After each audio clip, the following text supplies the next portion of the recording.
Black people have been asking the same question for centuries. What did we do to y'all? Like, seriously, what the fuck did we actually do?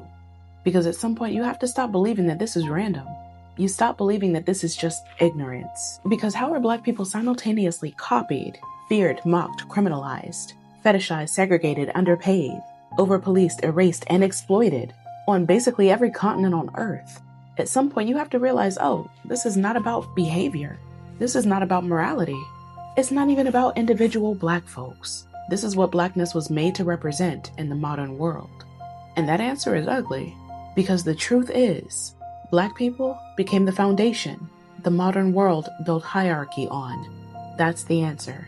Not because Black people did something uniquely wrong, not because we're uniquely violent, not because we're uniquely criminal, but because Europe and then the United States needed a permanent bottom caste to justify slavery, colonialism, empire, and capitalism. You can't build an empire on stolen labor without creating a group you can convince the world deserves exploitation. That is what we became. That is what Black people became. The justification, the bottom rung. And once the world built itself around Blackness meaning less than, every other group learned to define themselves in opposition to that, right?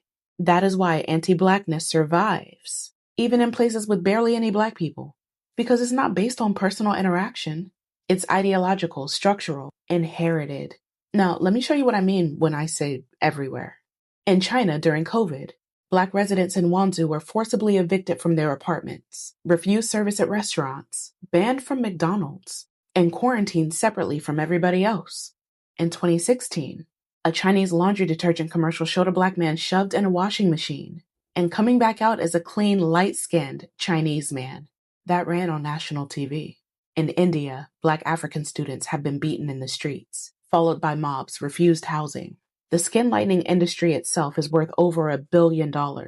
Billion with a B.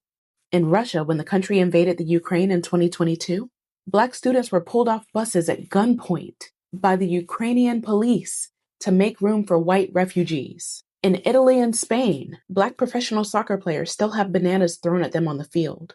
In 2026, in Lebanon and across the Persian Gulf, African and Asian women work as domestic laborers under a system that legally ties them to their employers. What is that called? Yeah. Their passports get taken. They can't leave. Multiple of them have died by suicide, trapped in homes that they just can't escape.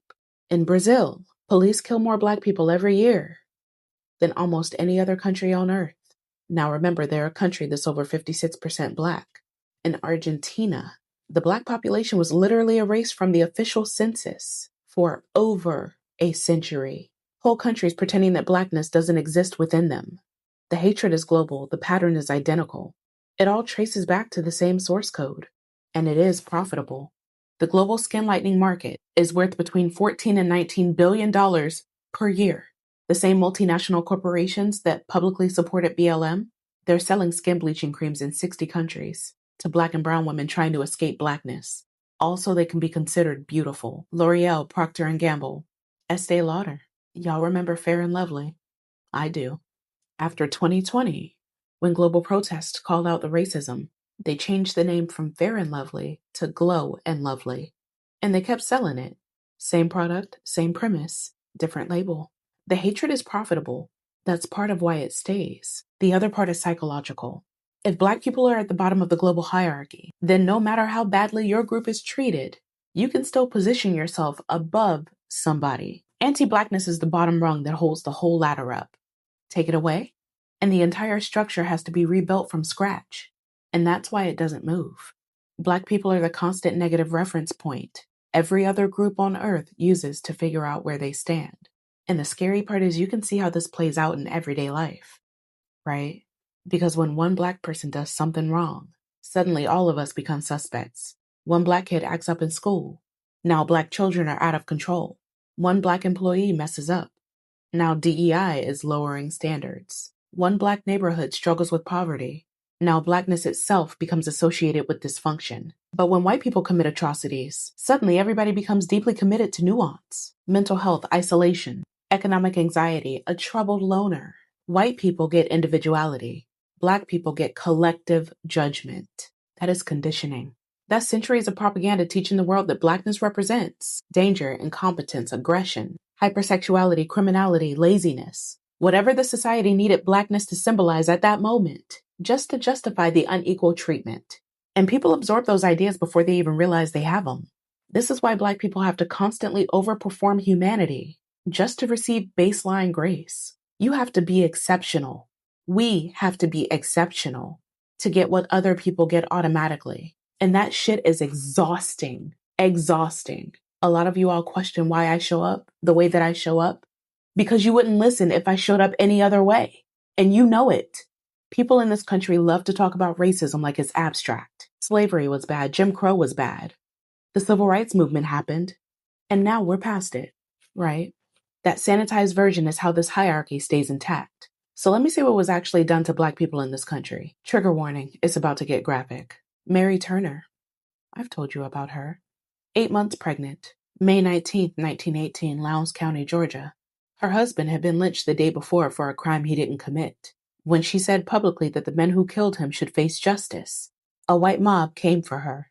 They tied her by the ankles, hung her upside down from a tree at Folsom's Bridge, doused her in gasoline and set her on fire, all while she was still alive. They took a butcher's knife and cut her open. Her unborn baby fell to the ground. A man in the mob stomped on the baby's head, and then they shot Mary Turner's body hundreds of times. She's one of at least 3,446 documented black people lynched in this country between 1882 and 1968. And lynchings were not done in secret. They were public events. White families brought picnic baskets. They brought their children. They posed for photographs next to burnt bodies. They cut off body parts and kept them as souvenirs. Fingers, ears, genitals. Sold them in jars at general stores. Postcards of the bodies were mailed through the United States Postal Service. Yeah, the same one that brings you your mail. You could buy a postcard of a black corpse hanging from a tree and send it to your cousin in another state with a note that says, "We had a good day today." This is what was happening in this country in 1918. The same year my great-grandmother was a young woman. The same world my grandma May was about to be born into. Emmett Till, 14 years old. August 1955. A white woman in Mississippi accused him of whistling at her. Decades later, she admitted she made it up. 2 white men dragged this boy out of his uncle's house in the middle of the night. They beat him. They gouged out one of his eyes, shot him in the head, tied a 75-pound cotton gin fan around his neck with barbed wire, threw his body into the Tallahatchie River, and when his body was recovered, his face was so destroyed it was unrecognizable. His mother, Mamie Till, insisted on an open casket.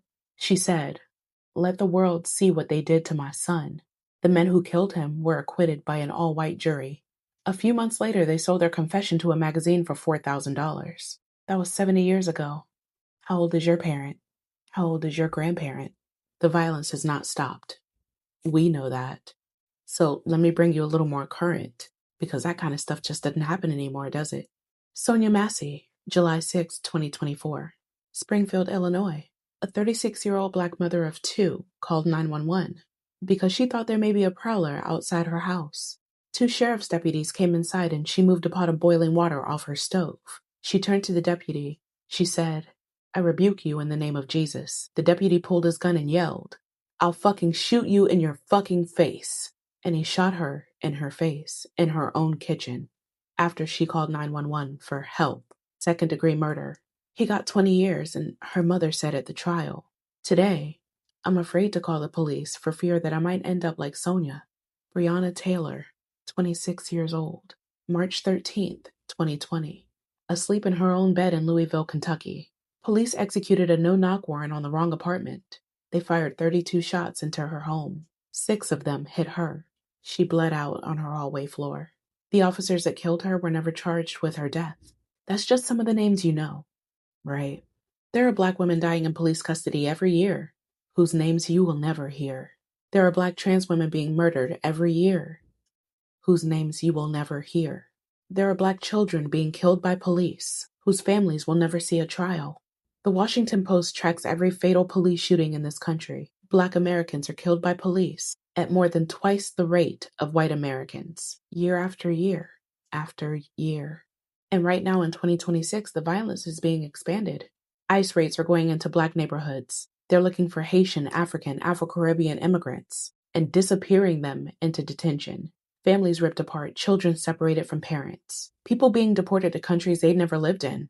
The federal government is rebuilding the infrastructure of racial terror, all under a new name. It's the same playbook, though, just a different uniform. I told you about my grandma May. She's from South Carolina, and she couldn't look white people in the eye. Didn't want to. She could not. Because Black folks from her generation learned that eye contact could get somebody hurt. So even after the laws changed, her body still remembered. That's what racism actually does to people. It settles into the nervous system. My grandma Alice barely talked about what happened to her growing up Black in the South. And honestly, that silence bothers me more now that I'm older. Because I think some Black elders knew if they started talking, the grief would never stop coming out. My mom was a part of the school integration process. She walked into the school and saw the words, "Go home, niggers," on the wall. My mom. And still had to sit down and learn math after all that. My dad grew up hearing stories about the Hells Angels, not the same stories you know. The ones about them rolling through Black neighborhoods, hunting Black people.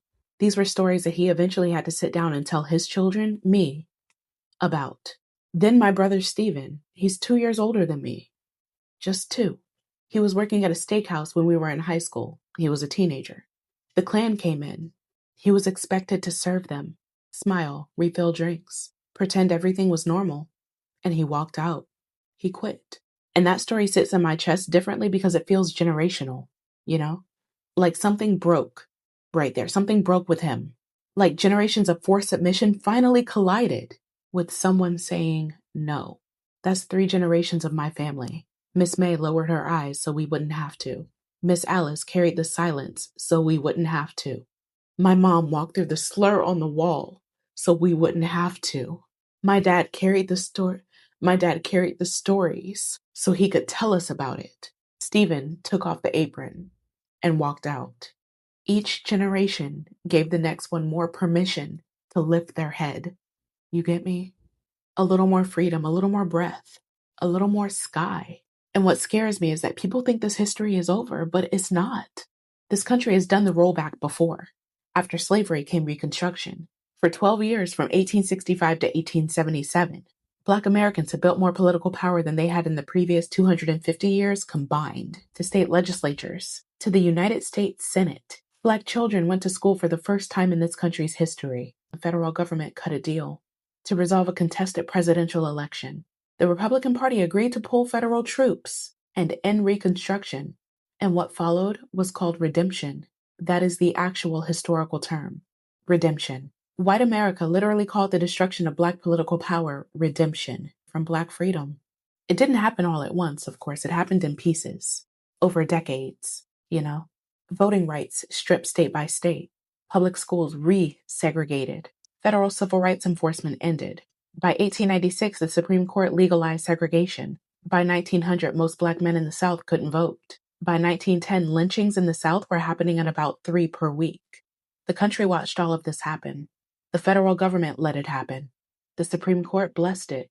The civil rights movement of the 50s and 60s was the second Reconstruction. Executive Order 11246, which LBJ signed, that mandated affirmative action for federal contractors. In 2013, the Supreme Court gutted Section 5 of the Voting Rights Act. In 2021, the court gutted Section 2. In 2023, the court ended affirmative action in college admissions. In 2025, Donald J. Trump, he revoked Executive Order 11246. The order that was signed in 1965 by LBJ, it was gone in a single signature. He signed executive orders ending DEI in the federal workforce, in the Department of Defense, in the Foreign Service, banning federal contractors from affirmative action, banning federal employers from training on unconscious bias, banning federal schools from teaching about cultural sensitivity, now investigates private companies for DEI policies. The Department of Education now threatens schools that teach Black history. In April, the Supreme Court dealt the final blow to the Voting Rights Act. And almost immediately, Tennessee acted. They moved to split up Memphis, the state's only majority Black congressional district. That speed should terrify people. Protections weaken, and suddenly Black political power, coincidentally, starts disappearing again. This is redemption. A second time. Voting rights weakened. Black districts diluted. DEI attacked. Black history targeted. Affirmative action erased. ICE expanded. And people want Black Americans to act irrational for noticing the patterns, because our family survived the first version of it. So when Black people ask, what the fuck did we do to y'all? Here's the answer. We existed inside a system that needed somebody at the bottom. We existed inside a world that built itself on our own supposed inferiority. We existed inside countries that pretended that we were not real. And the world built an entire global system to punish us for it. We just refused to disappear while you told the world we weren't real. That is the answer. That's the only answer there's ever been. What did we do? Nothing. We existed, and we still do. We're not going anywhere.